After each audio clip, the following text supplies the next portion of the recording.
tirando aí o ano. E é com muita honra que eu gostaria de apresentar o Dr. Horácio, né, que é nosso mentor há algumas décadas aqui, com muito orgulho. E ele atualmente, além de ser professor adjunto aqui da disciplina, ele é o responsável, né, o diretor do Hospital Municipal e é o nosso diretor técnico do transplante. E é sempre bom lembrar a história, né? Ele já foi diretor executivo aqui da faculdade, presidente da Unimed. Então, assim, ele tem muito para nos ensinar aí nas todas essas décadas de convivência. Então, aproveitem que vale a pena.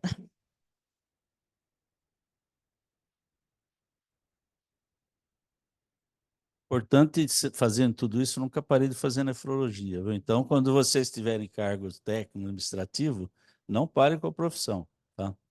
E esse assunto veio porque a gente recebe pacientes na enfermaria que perderam enxerto e toda vez os residentes ou nós falamos, pô, tira o enxerto ou não tira?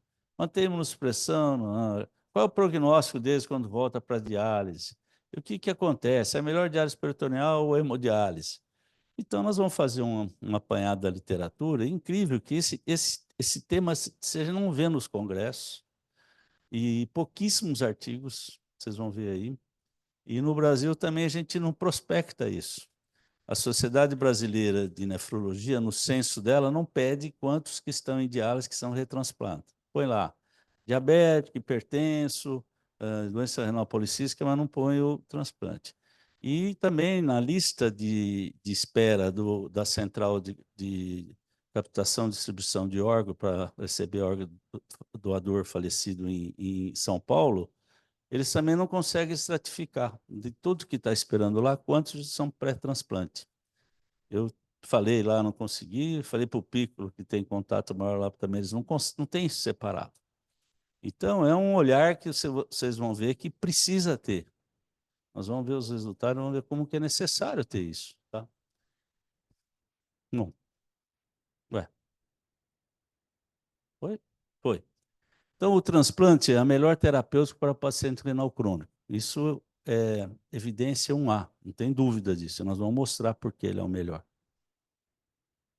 É? Ah, hã? É o gatilho patro... É o laser. Ah, tá. Perfeito. Então, esse aqui são dados americanos, recente, 2023, o maior compilador de dados de doenças renais. Então, mostra que o transplante é a melhor terapêutico para o paciente renal crônico. E está aqui por quê? A expectativa de vida comparada à diálise e o transplante renal, por idade em anos. Então, se você for acompanhar pacientes que estão em diálise, fizeram o transplante, a expectativa de vida não interessa se é dos 40 aos 80. Sempre é melhor em transplante. Né? Nada contra os dialisadores. Isso aqui é a realidade, vocês vão ver. Então, se você olhar 40 a 44, é três vezes melhor a expectativa de vida. Mas, até com 75 anos, ó, é o dobro a expectativa de vida quem faz transplante. Então, não tem dúvida que é a melhor opção paciente que tem doença renal crônica. Tá? Mas o transplante não é para sempre, né? Em algum momento a jornada acaba. Tudo que é bom, né? Uma hora a gente tem dificuldade de manter. E por quê? Aqui tem uma curva brasileira de sobrevida, que é da BTO, que mostra que já tem 14 anos desse censo da BTO, mostrando por paciente enxerto a sobrevida ano a ano, para a gente confirmar o que nós estamos dizendo. Olha. Então, o vermelho é paciente doador falecido, doador vivo, no 14º ano ele tem 83% de sobrevida. Né? Aqui embaixo é o doador de enxerto falecido, é enxerto, tem 44%.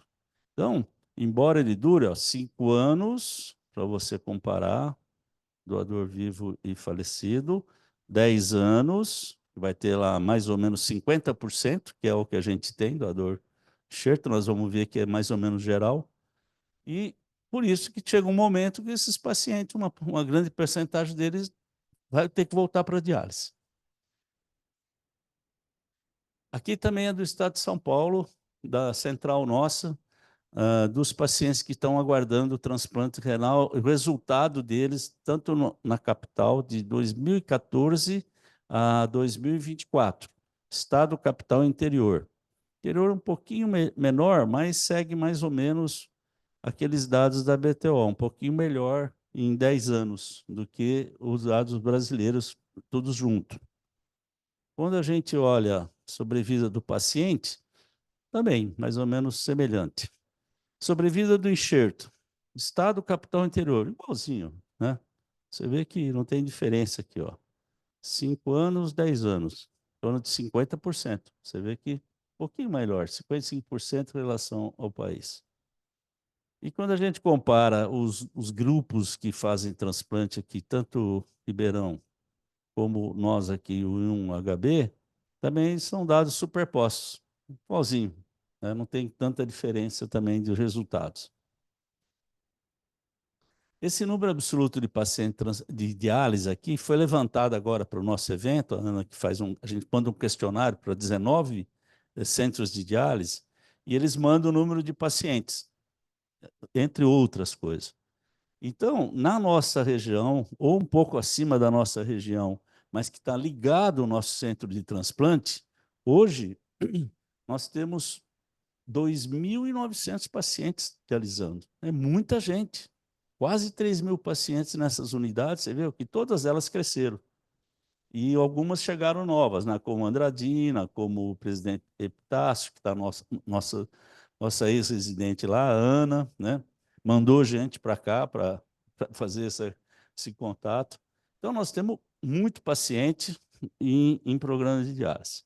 E aí eu pedi para ela, na última hora, falar, acrescenta lá, ver quantos pacientes estão em diálise que, que perderam o enxerto. Então, ela fez isso aí, ó. 138 pacientes, que dos quase 3.000, 5%, então, de 2.900, são pacientes que perderam enxerto e voltaram para dialisar. Não é pouco, 5%. Tem várias doenças renais que não chega a 5%. Então, nós temos um contingente grande. Aqui, ó, no HB, também o pessoal me levantou, de 493 pacientes, 44 perderam o enxerto e estão dialisando, dá 8,9. Na da Vita, eu pedi para o Wilson, 243, 9,3. Então, esse número de pacientes, nós estamos meio cegos do que acontece com eles. O que aconteceu com eles que eu vou dizer aqui? Esses pacientes voltaram a dialisar, estão dialisando, e nós vamos ver aqui que no Brasil tem muito pouco trabalho. Esse aqui saiu em 2022, mostrando, é um trabalho de epidemiologia, apresentado em trabalho de epidemiologia, mostrando Fortaleza. E um trabalho representativo, 50% dos pacientes que estavam em diálise em Fortaleza, apresentou 6,2% de pacientes que perderam o enxerto e voltaram para a diálise. Então, mais ou menos igual a gente, 5%, 6%. E também é uma quantidade importante. E aqui a gente mostra o desfecho após 3 anos, início de terapia substitutiva, inscritos entre 2015, 16 e 17, ano a ano, né? Então, aqui você tem uma mortalidade de 3%, 6%, 10% no terceiro ano. Realizar o transplante chega a 27% dos que estão inscritos em 3 anos, realizar o transplante doador vivo e retirado de lista por algum motivo. Então, essa quando você segue, também não é dado brasileiro, americano, são os desfechos de pacientes que estão esperando o transplante. Então, em lista, tem uma mortalidade de 6 a 10%. Os pacientes estão aguardando transplante. Será que é diferente quem perdeu o enxerto e volta? E é listado, se tem muito mais mortalidade ou não. Então, aqui é o percentual de pacientes de diálise inscrito para transplante renal. Então, você vê que até caiu um pouco, né? Você vê que só 12% dos pacientes dialíticos que vão para a lista. Então, primeira coisa, não é todo mundo, vamos listar todo mundo. Melhor da hipótese, nós vamos ter 20%, né? Porque a população está envelhecida, tem doenças conjuntas. E qual é a distribuição de adultos inscritos por status de transplante renal prévio? Tá? Não tem transplante prévio, você vê que tem uma leve subida, e transplante prévio tem uma caída em 12 anos de pacientes que transplantaram, perderam, estão em diálise, são novamente inscritos. Mesmo lá também tem uma inscrição que está em queda, não é nunca igual da população que está em diálise. A incidência acumulada de morte ou retransplante após falência do enxerto dentro dos 3 primeiros anos de início de terapia renal substitutiva. Então, também mostrando que quando é criança, de 0 a 17 anos, eles transplantam muito mais e a mortalidade é muito baixa. Então, ele perdeu o enxerto, voltou para a lista, voltou para a diálise, mortalidade pouca, e porque eles transplantam muito. Será que é igual aos outros? De 18 a 44, continua de novo, olha lá. Já aqui é o retransplante, mas olha a mortalidade como aumenta. Quando você vai subindo a idade, 45, 64, aí inverte. Falece muito mais do que paciente de transplante. E aí, acima de 65, 75 anos, é isso aqui que ocorre. Então, o paciente que perder enxerto, voltar para a diálise e ficar aguardando de lista para ser transplantado, vai ter essa mortalidade, ele não vai conseguir transplantar novamente. Tá? Mais de 75 anos, então, você viu a curva aí, né? E a sobrevida ajustada de terapia renal substitutiva nos primeiros 5 anos em 3 diferentes momentos: 2007, 12 e 17, comparado com o transplante renal nesses períodos. Então, vamos ver como é que a diálise se comportou de início do século, depois de 5 anos, 2017. Hemo e diálise peritoneal. Muito igual, igualzinho. Ó. Tá? Você vê que em 5 anos, 40% só está vivo. Então, não tenha dúvida, você põe o paciente em diálise também, 5 anos, 40% está vivo. Diálise peritoneal, 5 anos, 40% está vivo. Tá? E paciente com um doador falecido, olha a diferença. Então, transplante aqui de novo, mostrando, e doador vivo, 90%. Nós estamos falando aqui de paciente, estamos falando do enxerto. Será que, deixa eu ver se tem próximo, não, aqui. Será que agora com HDF nós vamos ter uma melhora na diálise? Né, doutora Aninha? Está todo mundo aí atrás de HDF, diálise não sei o quê, membrana nova. Então eu espero que daqui, já tem uns 5 anos aí, nós vamos ter que comparar essas curvas de novo, né? Se trouxe uma melhora ou não, você chegou tarde, era para você alguns dados aqui. Então, você vê que aqui, ó, hemodiálise 40% de mortalidade, sobrevida, diálise peritoneal 40%, em diferentes tempos aqui do século nosso, e transplante renal. Então, de novo, não tenha dúvida, e esperamos que aqui a hemodiafiltração, outras coisas melhorem. Mortalidade na lista de espera para transplante renal, aquilo que nós mostramos lá. Em média, ó, 6%. Aqui subiu um pouquinho por causa da pandemia, né? Mas quem está esperando lá, 6%. Quem está esperando e é transplantado, muito maior. Nós já vimos lá. Bom, e esse estudo, a melhor sobrevida é obtida com o transplante, que nós falamos até agora. A sobrevida dos transplantes é muito pobre após perda do enxerto e retorno à terapia renal substitutiva. Uma mortalidade maior que 60% em 10 anos. E a mortalidade ajustada é 50% maior em comparação aos pacientes em lista de transplante. Então, perdeu o enxerto, voltou para a diálise, tem essa mortalidade que nós estamos vendo aqui. Tá? E aí fomos ver alguns trabalhos. Mortalidade após a perda do enxerto, que retornou para a diálise. tem esse aqui com 5.077 pacientes com perda, comparado com 187 mil que entram vieram do tratamento conservador. Ambos os grupos iniciando com hemodiálise. Então, mortalidade desse grupo, está lá, 52% contra 40%, altamente significativo. Tá? E por que eles morrem? Cardiovascular, infecções.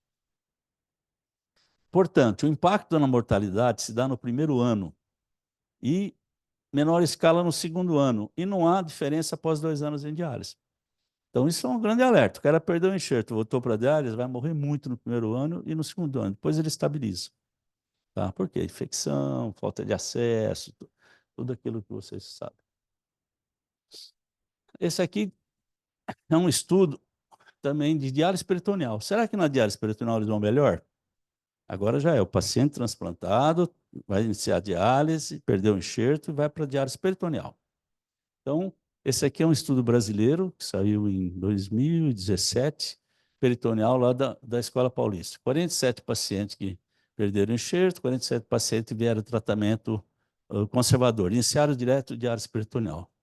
Novamente, ao óbito, 11 comparado com 4.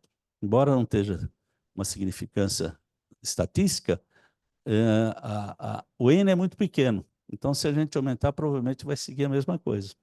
Então, e por que ele morre? Também, de novo, ó, infecção, não peritonite, e infecção por peritonite, quem teve transplante, olha a quantidade. Então, a diálise peritoneal, o paciente que perdeu o enxerto e volta para a diálise peritoneal, vai ter uma perda maior de óbito comparado com o tratamento conservador. E a causa de óbito, de novo, a infecção desempenha um papel importante. Outros estudos em diálise peritoneal, comparando desfecho vindo do conservador com a perda do transplante. Isso aqui é um estudo canadense. 42 pacientes também, conservador e do enxerto. Mortalidade dos ex-transplantados, 4 vezes maior. Tá? E aqui é um estudo francês, mais recente, 2019. E ele não tem 328 pacientes com 656. Nesse trabalho não tinha diferença significativa na mortalidade.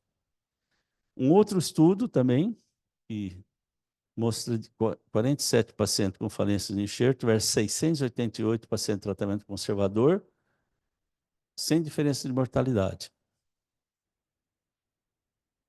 Outro estudo esse aqui que nós já falamos é o canadense, 4 vezes mais. Esse aqui é da Nova Zelândia. 309 pacientes com falência de enxerto, 13 meses conservador. Também sem diferença de mortalidade. Você vê que existe uma dualidade na literatura também, né? Então, e o tempo também é mais ou menos igual. Esse aqui é do início do 2001, esse é 2006. Bom, então nós já vimos o cara que volta, o cara que morre na lista, o cara que morre na diálise. E aí, como é que manejar a imunossupressão desses pacientes?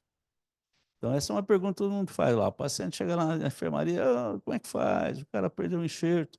Então, ninguém sabe muito bem. Daí, esse trabalho saiu em 2021. O que foi feito? Eles fizeram um questionário, mandaram para todos os centros de transplante renal. 92 centros responderam, mas que corresponde a 49% do volume total de transplantes realizados. Fizeram 25 questões. Então, vamos ver como é que a comunidade transplantadora faz o paciente que perdeu o rim. Então, está lá. Qual a sua abordagem inicial com a redução de imunossupressão em um enxerto não funcionante? Então, 73% para antimetabólicos, microfenolato, 13% não modifica protocolo, 12%, a primeira droga para tirar, qual é a primeira droga que eles tiram aqui, né? O calcinorina e 12% só que para esteroide. Então, maciçamente, deixa o esteroide lá e vai tirando o primeiro proliferativo, depois não calcinorina. Qual a sua abordagem em relação ao manejo de imunossupressão e enxerto não funcionando se o paciente tiver um possível doador vivo? É isso que nós precisamos saber. Ele vai transplantar? Tem chance de doador vivo? Olha lá. Para antimetabólico, mantém a dose de calcinorina, inibidor de calcinorina e prednisona, 38%. Ah, continua a imunossupressão corrente, mas com doses menores. Não fala que doses também. Mantém a mesma coisa, reduzir dose dos três. E continua, sem mudar nada, de imunossupressão 21%. Então, ele tem doador vivo, volta para a diálise, é essa que os grupos faziam lá. Tá? Quais os fatores que mais influenciam a decisão de diminuir a imunossupressão desses enxertos? Então, tá lá.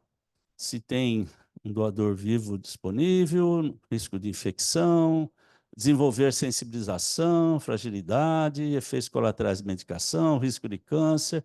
Então, era essa as principais decisões que influenciavam a mexer na imunossupressão pós-perda de enxerto. Idade. Aí ele faz outras perguntas. Qual a porcentagem dos seus pacientes perdendo o enxerto são listados pré-impeditivamente, ou seja, antes de iniciar diálise? Quer dizer, que é outro grande problema. O paciente está perdendo, 14% dos pacientes que fazem transplante renal chegam numa fase, eles estão no estágio 4. Estão lá, estágio 4, perdendo função, já tem insuficiência renal, tem doença mineral óssea, tem imunossupressão, tem hipertensão, 15% tiveram diabetes, e tem a maioria dos nossos pacientes que vão para o transplante diabético. Então, eles chegam, o que, que nós fazemos com eles? Então, eles perguntaram para o centro. Então, está aqui. Iniciavam 80%, mais 80% dos pacientes eram inscritos em apenas 12%, 6%, só 6%. E não sabia também 12%, menos de 25%, 28% dos centros. E de 25 a 50, 32%. Então, se somar tudo isso aqui, mais de 55%, não, dificilmente ia para preemptive. Então, ele tem que entrar em diálise, tá? Ele não é inscrito. Aí, outra pergunta. Com que frequência você atende um paciente com perda do enxerto que está em diálise? Tá? A gente tem que lembrar que os nossos pacientes, vocês viram, foram embora para várias unidades. E lá também, o centro perdeu o enxerto, ele volta para centenas de diálise, né? Ah, como é que foi a frequência de atendimento desse paciente que está em diálise? Então, está lá também, ó. Uma visita, cada 3, 6 meses para tratamento, ajustar a imunossupressão. Não tem nenhum protocolo e não é aplicado, e é 17. Então, a grande maioria não vê mais o paciente, tá? Porque ele volta para a sua unidade de diálise, não tem contato, fica lá para o dialisador. Se você é um nefrologista de transplante, com que frequência você e sua equipe discute a transição dos cuidados para a nefrologia geral em relação aos pacientes perdendo enxerto? Então, está aí outra coisa que acontece. O cara está perdendo enxerto, quem que para? Vai entrar em contato com o centro, como é que você está voltando, você não tira a imunossupressão, não tira a prednisona por enquanto, as principais infecções foram essa, ele está muito descompensado, perdeu a fístula, então teria que ter uma ponte aí. E também pela nossa realidade acaba não acontecendo muito. Os nossos que ficam aqui, acho que tem uma interlocução maior, mas quem vai embora, não conseguimos ver isso aí. Como é que é em outros isso aí foi os americanos. E tem esse outro estudo que saiu recente, esse ano, ó, 2024. Então, é uma preocupação que está ocorrendo. A parte asiática lá, o que fazia? Então, o paciente perdia o enxerto, né? Ah, como é que era a imunossupressão? Decisão individualizada, 84%, protocolo só 11%, e não tinha mais nenhum outra abordagem. O cara perdeu o enxerto, estava para lá. E, e qual era a política da unidade? Continuar esteroides, 53%. Continuar baixa dose de combinação de drogas, 22%. Gradualmente reduzir a imunossupressão, 20%. Parar todas as drogas quando ele entra em diálise. Então, também era díspara. O que parar, o que não vai parar. E os 700 mostrava o seguinte, qual a primeira droga que você retira? Também igual aos americanos, antimetabólico. Inibidor de calcinurina e mTOR. Que era isso aí. Mas qual é a segunda droga que você tira? A próxima droga. Então está lá, inibidor de calcinorina, antimetabólico, mTOR.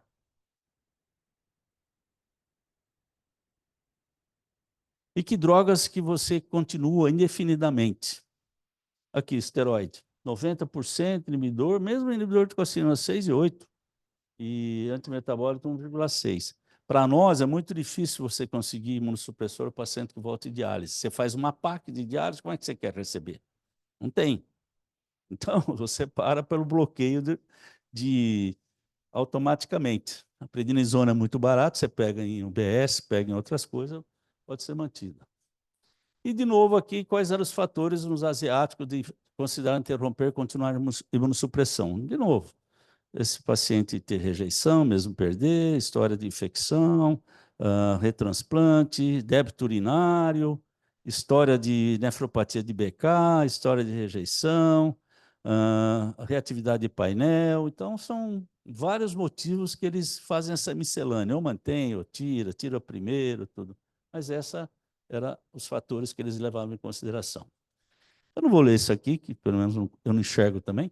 Então, as recomendações, isso é uma coisa recente, ó, 2022, 2022, é no GEAS e a Associação Americana de Transplante, que ele divide em três grandes aspectos: possibilidade de retransplante, efeitos adversos, infecção, cardiovascular, neoplasia, e preservação de função renal.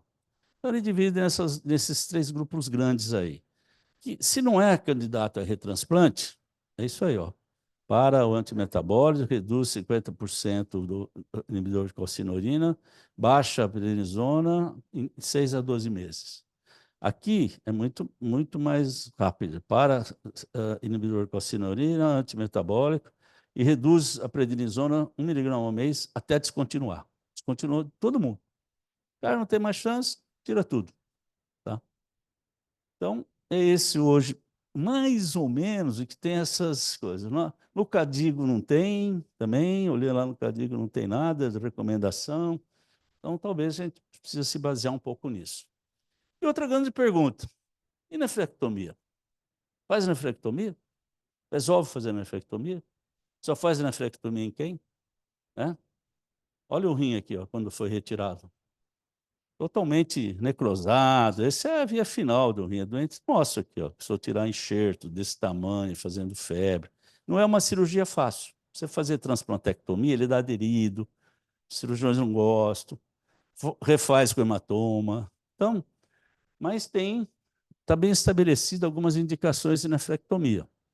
Disfunção primária, não adianta deixar o enxerto lá. Ficar lá para quê? Aí você chama o cara, ó, tem que tirar o enxerto. Rejeição aguda grave, resistente à imunossupressão, o cara está numa baita rejeição lá, não responde a nada. Pielonefrite ou sepsis, está lá um abscesso, tal, tem que tirar. Doença linfoproliferativa no enxerto, síndrome de intolerância grave ao enxerto, aquele que fica com enxerto, não responde a... tem dor, tem febre, não responde a eritropoetina, tal. Hemorragia ou trombose do enxerto, e criar espaço para um próximo retransplante. Relativa, perda precoce do enxerto até 12 meses pós-transplante. E nefropatia de BK vírus com resistência. Então, tem as absolutas, bem estabelecidas, e as que relativas. Bom, aí tem esse único trabalho que um italiano que saiu em 2012, que mostra o que acontece independente da nefrectomia, quando você vai diminuindo, desmamando a imunossupressão, como é que é a sensibilização após ele perder o enxerto? Tá? E é um dos grandes fatores, né? Que o cara não transplanta mais, fica lá na lista. Então, ele fez o seguinte: 56% dos indivíduos ficavam sensibilizados após 6 a 24 meses da perda do enxerto. Em pacientes sem imunossupressão, a sensibilização aumentou 21% na ocasião, quando tem decretada a perda do enxerto, para 68% em 6 e 24 meses. Então, se você tira a imunossupressão dele, vai acontecer isso aqui também. Já aqueles que permaneceram com imunossupressores tiveram um risco menor de sensibilização significativa. A nefrectomia foi necessária em 41 dos que ficaram sem imunossupressão, enquanto nenhum necessitou desse procedimento no grupo de manutenção. Então, se você deixa a imunossupressão, tem todos aqueles efeitos que nós falamos, e zero de nefrectomia. Dos que tiraram, 41% precisaram tirar o enxerto. Tá? E aqui ele faz os painéis, classe 1, classe 2, junto os dois, ó, e mostra que sem nefrectomia e com nefrectomia, não tinha uma história tão significativa, não tem uma diferença tão significativa. Aí tem uma meta-análise de 2.256 pacientes. Nefrectomia aumenta o risco de painel elevado, EGF, rejeição aguda, expulsão primária do enxerto no próximo. Porém, sem associação significativa com sobrevida dos transplantes do próprio enxerto em 5 anos. Aí, de novo, uma nefrectomia de transplante melhora a sobrevida seguindo 10.000 pacientes retornaram para a diálise pós-transplante. 31% realizaram nefrectomia. 31% realizaram nefrectomia. O que aconteceu com esses? A mortalidade de paciente do transplante removido foi menor do que os transplantes que não foram removidos. Porque tudo aquilo que nós fomos vendo. Vão ter mais imunossupressão, vão ter mais complicações, então a mortalidade é maior. A nefrectomia melhorou a mortalidade, talvez por evitar um estado inflamatório crônico, também os efeitos colaterais. A nefrectomia mais que dobrou a chance de um novo transplante, porque eles ficam sem complicações e provavelmente eles ficam listados e têm chance de outro transplante. E para terminar, tem esse trabalho, esse trial, clinical trial, que não saiu ainda, e é interessante, porque eles fizeram randomizado, multicentro, prospectivo, eles vão fazer 2 braços. Um perdeu o enxerto, nefrectomia, o outro não nefrectomia. E segue aí com modelos da imunossupressão, cada um deles, e já está concluído. Vamos ver se eles publicam esse ano, para a gente ver qual foi o achado deles. Talvez seja um trabalho bem pareado, bem controlado e prospectivo. Bom, para terminar, para a gente não falar do transplante e defender de novo, todos esses aqui têm mais de 15 anos de transplante, todos. A campeã é a Lucinéia Borim, tem 38 anos de transplante. Tem mais idade que todo mundo aqui, ó. 38 anos de transplante, tem uma filha, olha o tamanho da filha dela. Professora, deu aula a vida inteira, aposentou. Douglas Berga, está aqui no ambulatório. 36 anos de transplante. Nós transplantamos com 3 anos, doutor. Há 36 anos atrás e 10 quilos. Então, 10 anos, 36 anos fazia, entendeu? E hoje aqui foi essa confusão, pô. Né? E ele teve praticamente nada. Eu estou falando, então, 36 anos fazia isso aí. Cara lá, e outra, diálise dele, eu tenho uma foto, fazia com shunt. Não tinha catéter 36 anos atrás. Como é que você dialisa uma criança? Peritônio, perdeu. Aí, shunt na perna. E foi para o transplante, tá aí, ó, 36 anos. E outros também, professor universitário, pesquisador de inteligência artificial. Essa menina aqui, agora não é mais menina, tinha uma doença genética, foi transplantada também com 7, 8 anos. Ela tinha amaurose, empresário, outra transplantada há 22 anos, professora, assistente diretora com a filha, e todos eles. Esse é um doente especial também, uma malformação grave, está aí, ó, tem 17 anos de transplante. Enfim, e esses 76 anos de idade. O infuncionante tem 15 anos de transplante. Então, fechando com notícia boa também, né? Senão a gente só fica mostrando o que foi perdido. E tem uma outra notícia, nós vamos fazer um questionário, avaliar rapidamente esses pacientes nossos aqui, tanto aqui da instituição como da Vita, e depois fazer na região. Eu acho que nós vamos ter uma resposta dos nossos pacientes. O que que tem? Nós vamos terminar esse projeto e oferecer para um dos residentes aí que precisa. A doutora Ana falou que tem que ter um término de curso aqui, então, quem quiser, nós vamos fazer isso. É uma coisa fácil, rápida e vai trazer muito dado que nós não sabemos hoje. Muito obrigado.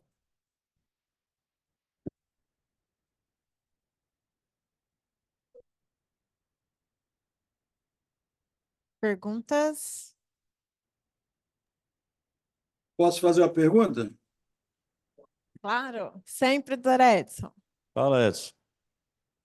Horácio, muito obrigado pelas informações. Cheguei um pouquinho atrasado, mas queria te fazer uma pergunta. Você mostrou várias situações e o que as pessoas fazem quando o rim está sendo perdido. Eu gostaria de saber de você, quando o paciente está lá com 4, 5 de creatinina, qual é a sua conduta, sua, Horácio? Quais remédios que você tira? Você mantém o corticóide? O que você faz? Então, essa é a grande dúvida nesses 14, 15%, Edson, que está lá com o estágio 4.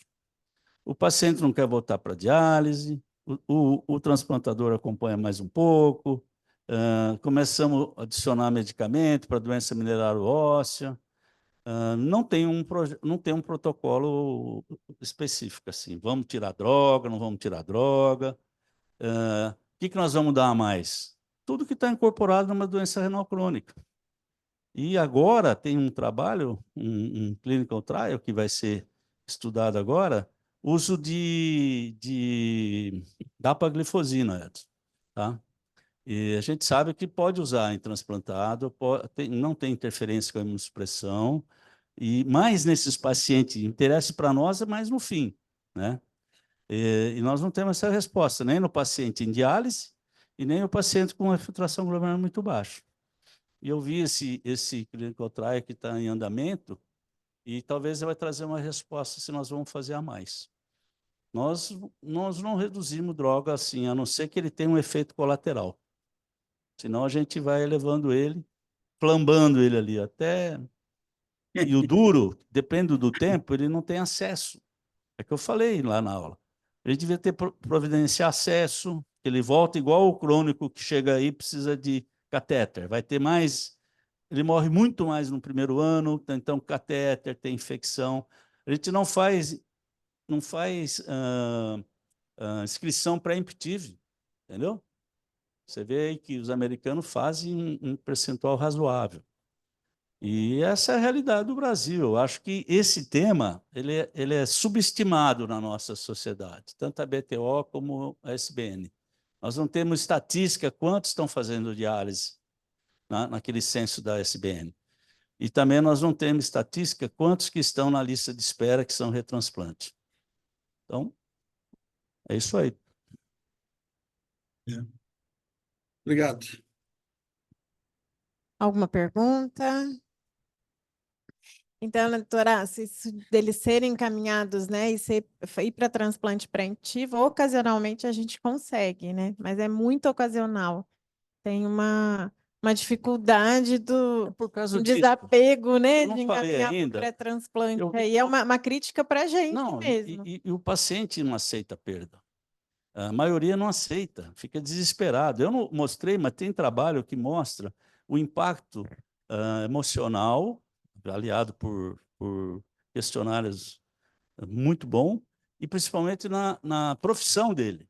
Às vezes o pessoal está trabalhando, ele tem que parar, ele volta em diálise, ele tem que reprogramar a vida, ele tem que vir fazer 3 vezes por semana, ele muda de emprego, a família, se ele é mais idoso, vai entrar. Então, tem esse impacto social, econômico e psicológico no paciente que está perdendo enxerto. Ele quer levar até o último momento. Isso é uma coisa que nós não conseguimos brecar. Mas eu acho uma coisa que a gente, com esses dados que nós vamos levantar, nós temos que ter um protocolo mínimo e dizer para eles, olha, nós fizemos todo o possível, o senhor tem que voltar para a diálise, para uma fístula, ver se ele tem um doador vivo, porque se ele ficar em diálise, vocês viram a mortalidade. Se ele ficar em lista, vocês viram a mortalidade. Então, nós temos que acelerar essa abordagem do paciente que perdeu. Embora a gente tenha resultados maravilhosos, o cara que faz transplante, comparado com qualquer outro terapêutica, é o que nós mostramos. E também de quem está fazendo o ambulatório lá do paciente que está acompanhando, né?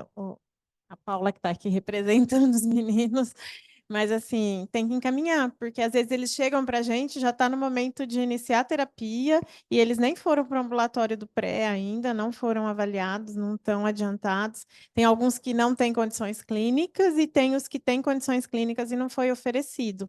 Então, assim, é um setor que Precisa trabalhar. Está conversando. Não está conversando. E Então, a gente também, oferece nessa entrada também em diálise e, às vezes, a cabeça não está tratar, boa para aceitar, né? tratar todas as complicações do estágio final de crônico. Eritropoetina adequada, doença mineral óssea, eles chegam com 500, 600 de PTH, entendeu?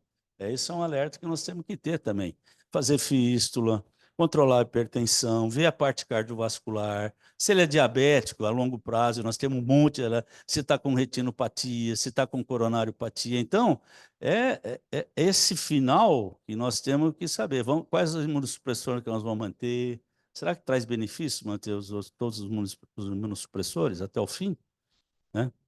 E Isso aí. nós estamos tentando deixar, além da prednisona, um outro imunossupressor, mas o problema é isso que o senhor falou, ele consegue por 6 meses e depois ele não consegue mais, porque aí já está com a PAC de crônico aberta, né? E aí bloqueia. E os estudos até o presente, ele vai ter menos nefrectomia, mas ele vai se sensibilizar e vai ter mais infecção. Então, não sei também quanto vale a pena deixar a imunossupressão muito tempo prolongado nesse paciente. Agora, para quem tem um doador vivo, não tem dúvida. Tem que deixar para ele trocar rápido e ter uma chance de novo transplante. Talvez o ideal seria o transplante preventivo, né? A gente conseguir checar esse Sim, paciente sim. prévio, já transicionar e botar Isso, na mas fila. O você doador viu, vivo é difícil, né? A gente já teve, né? já Você teve, lembra? Nós já tivemos aí paciente que foi para doador vivo, para retransplante preventivo. Muito bom. Obrigada aí. Mais uma vez, obrigado, doutor Horácio, por contribuir aí, sempre com temas, né, bem polêmicos, necessários e com uma visão de administrador aí importante aí.